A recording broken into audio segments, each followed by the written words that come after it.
Hello, नमस्कार। कोविड-19 के इस मुश्किल घड़ी में हमें प्रत्यक्ष पाठशाला में जाकर अध्ययन करने का मौका नहीं मिल पा रहा है। इसीलिए बृहन्मुंबई महानगर पालिका शिक्षण विभाग इनके द्वारा ऑनलाइन टीचिंग, ऑनलाइन अध्यापन यह कार्य शुरू किया जा रहा है। तो इसी के चलते बच्चों, आपको एक सुनहरा अवसर प्राप्त हो रहा है। भले ही हम प्रत्यक्ष पाठशाला में न जा सके, लेकिन किसी भी बच्चे का शैक्षणिक नुकसान ना हो, इसलिए बृहन्मुंबई महानगर पालिका ने आपको प्रदान किया है यह सुनहरा मौका। तो आइए बच्चों, आज हम यहाँ ऑनलाइन स्टडी का आनंद लें और आपको इसके अलावा जो हम यहाँ लेसन लेंगे, तो इस लेसन के हमारे YouTube के चैनल के द्वारा आपको इसकी संपूर्ण जानकारी प्राप्त होंगी तथा आप BMC के इस चैनल के द्वारा इसकी अधिक से अधिक जानकारी भी प्राप्त कर सकते हैं और यह वीडियो आपके स्क्रीन पर भी दिखाई देंगे। आइए बच्चों, आज हम अपने ऑनलाइन अध्यापन की शुरुआत करते हैं।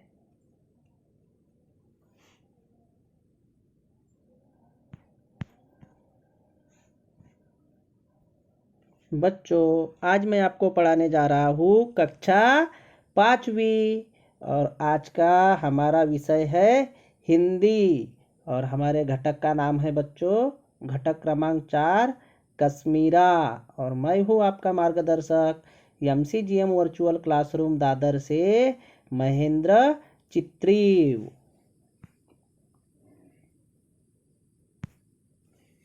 बच्चों, जैसे हमारे घटक का नाम है घटक क्रमांक 4 कश्मीरा, तो यहाँ पर देखो चित्र का निरीक्षण करो। आपके स्क्रीन पर चित्र दिखाया गया है कि चित्र का निरीक्षण करो। उसके नीचे में लिखा है अंतर बताओ और घटक का नाम दिया है कश्मीरा। तो आपके स्क्रीन पर कश्मीरा का चित्र दिखाया गया है। यहाँ आपके स्क्रीन पर 2 चित्र दिखाए गए हैं, तो इन चित्रों को आप ध्यानपूर्वक देखो, इन चित्रों का निरीक्षण करो और उसके पश्चात आपको इन दोनों चित्रों में क्या क्या अंतर दिखाई दिया, उन अंतरों को मुझे बताना है, उस अंतर को मुझे आपको दिखाना है।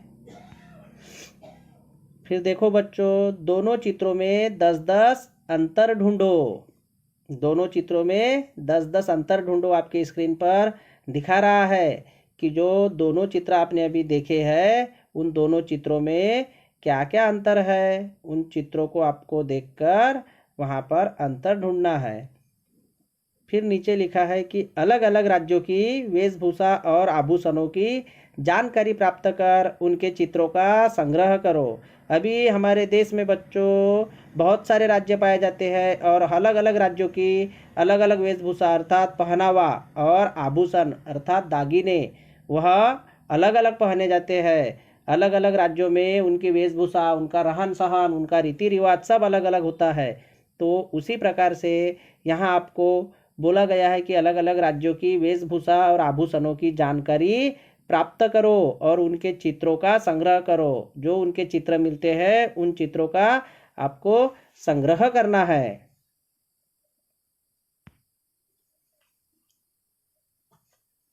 पढ़ो, समझो और बोलो।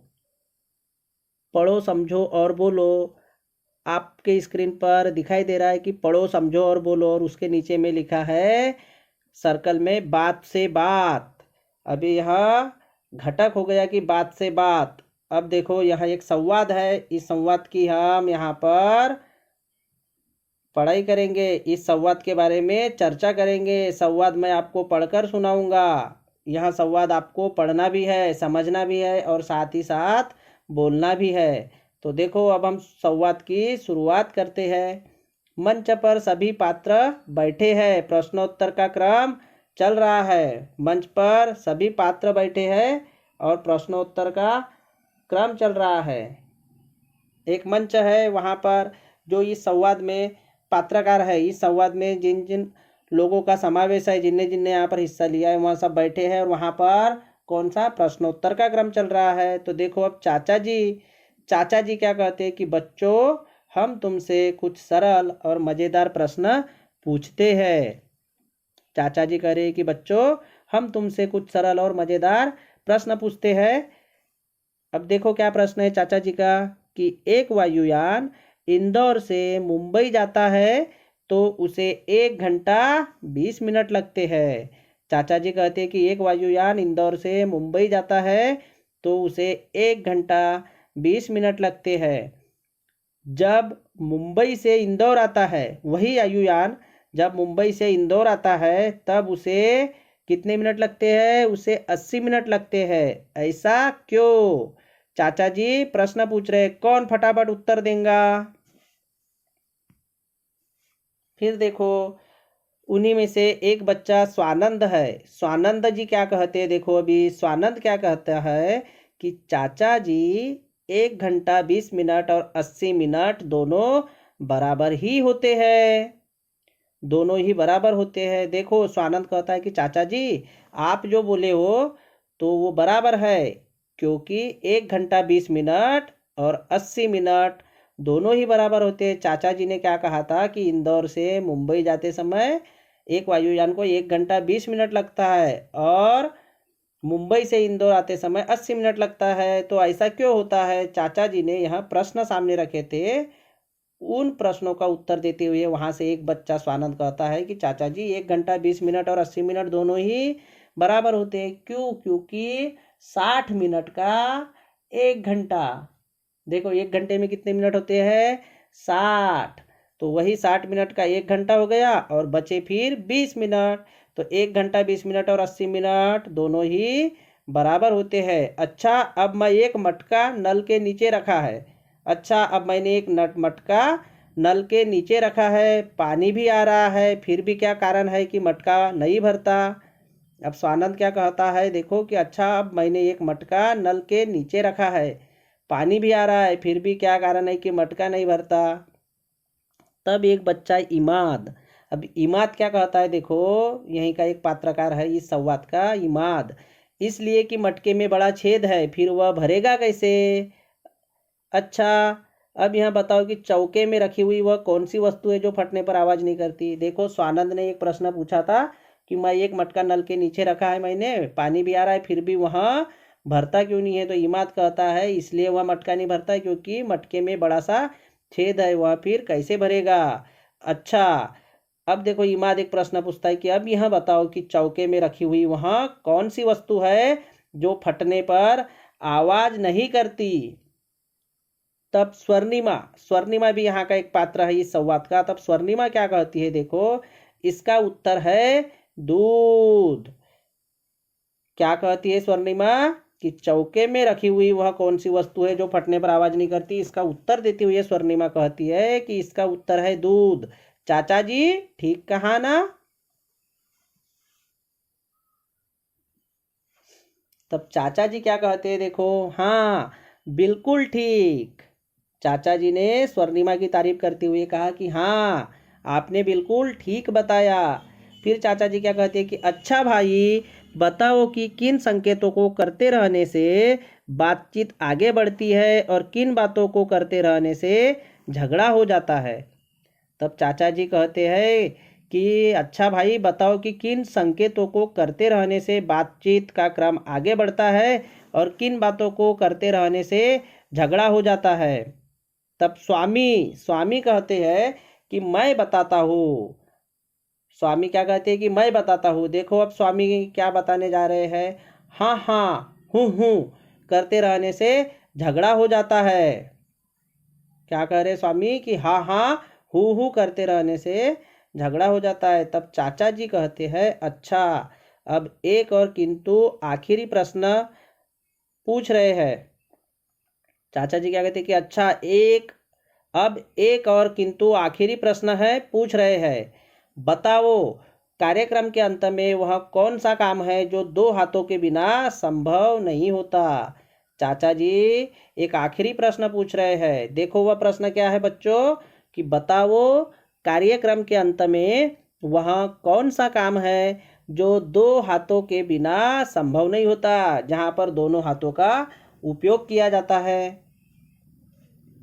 तब सभी बच्चे कहते हैं ताली बजाना। सभी बच्चे क्या कहते हैं? ताली बजाना। तब चाचा जी कहते हैं कि बहुत अच्छे। चाचा जी सभी बच्चों की तारीफ करते हुए कहते हैं कि बहुत अच्छे। इसी बात पर सब बच्चे ताली बजाओ। तब चाचा जी कहते हैं कि आखिरी प्रश्न का आपने बहुत ही अच्छा उत्तर दिया, तो बहुत अच्छे। इस बात पर आप लोग दोनों हाथों का प्रयोग करके ताली बजाओ। देखो बच्चों, हमने अभी घटक पढ़ा। इस घटक में मैंने आपको चित्र दिखाया। चित्र के पश्चात एक संवाद देखे, बात से बात, जहाँ पर चाचा जी और कुछ बच्चों का समावेश था। उन बच्चों ने चाचा जी के द्वारा पूछे गए प्रश्नों का उत्तर भी दिए। साथ ही साथ उन बच्चों ने भी कुछ प्रश्न रखे, जिन प्रश्नों का उत्तर बच्चों ने आपस में दिया। अब हम देखते हैं इसके स्वाध्याय। तो स्वाध्याय में पहला है बच्चों, पाठ का आदर्श वाचन करो। देखो, जो यह संवाद है बात से बात, इस पाठ का आपको अच्छे तरह से आदर्श वाचन करना है।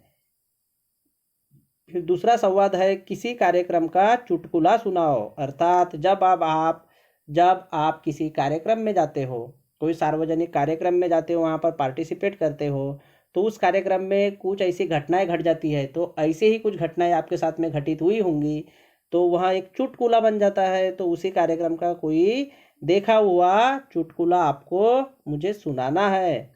फिर देखो बच्चों, पिछले सप्ताह किस बात पर आप खूब हंसे थे, बताओ। अभी पिछले सप्ताह अर्थात 7 दिन पहले आप किसी ना किसी बात पर तो हंसे होंगे। आप रात दिन रोते रहते हैं क्या? नहीं, हम रोते कम है और हंसते ज़्यादा है। हंसने से सारी बीमारियां खत्म हो जाती है।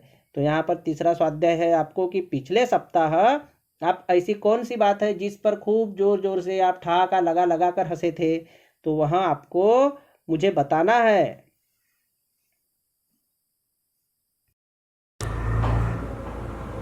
तो बच्चों, आज आपने जो लेसन देखा, उस लेसन को बार बार देखकर, पढ़कर उसे समझने की कोशिश करो, क्योंकि एक बार पढ़ने से, देखने से कोई भी चीज पूरी तरह से समझ में नहीं आती है। इसलिए कोशिश करो कि इसका आप बार बार सराव करें, क्योंकि बच्चों कहा जाता है कि करत करत अभ्यास ते जड़मति होत सुजान, रसरी आवत जात है सिल्वर होत निशान।